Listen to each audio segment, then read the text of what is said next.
በ2030 የወለቀው ጥርሳችሁን እንደገና ማብቀል የሚችል መድኃኒት ይዤ እመጣለሁ፣ ያንንም ለገበያ አቀርባለሁ ብሏል።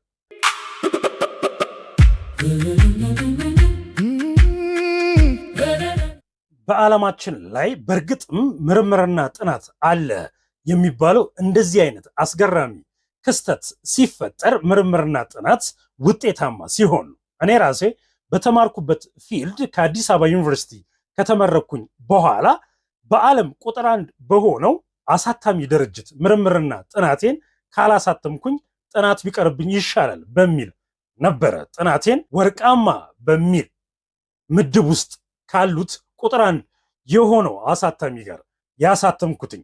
እንግዲህ በዚህ ሳምንት የተሰማው የምርምርና ጥናት ውጤት በጣም አስገራሚ ከመሆኑ የተነሳ የብዙዎችን ስራ ከጥቅም ውጭ ሊያደርግ እንደሚችል ተገምቷል። በተለይ የጥርስ ሕክምና ከጨዋታ ውጪ ያደርገዋል ተብሏል። ይህ ጥናት የተሰማው ከጃፓኑ ኪዮቶ ዩኒቨርሲቲ ሆስፒታል።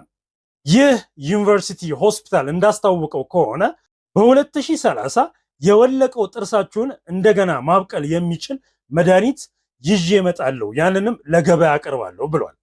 ይህንንም ምርምርና ጥናት አስመልክቶ ሲናገር ዩኒቨርሲቲው በእንስሳት ላይ ምርምርና ጥናቱ ተካሂዶ 100% የተሳካ ሆኗል በሚል ነበረ ያስታወቀው።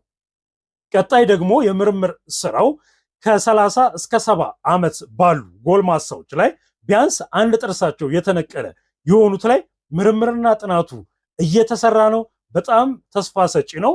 ጥርስ እንግዲህ ልክ እንደ ጥፍር እንደገና ሊበቅል የሚያስችለው መድኃኒት በጃፓኑ ኪዮቶ ዩኒቨርሲቲ ሆስፒታል ተሰርቷል። ስለዚህ ይህንን መልእክት ኢትዮጵያ ውስጥ ላሉ የሕክምና ባለሙያዎች እንዲሁም ደግሞ የትምህርት ተቋማት ዩኒቨርሲቲዎች ምርምርና ጥናት የምትሰሩ ከሆነ እንዲህ አይነት ለሰው የሚጠቅም ምርምርና ጥናት ስሩ።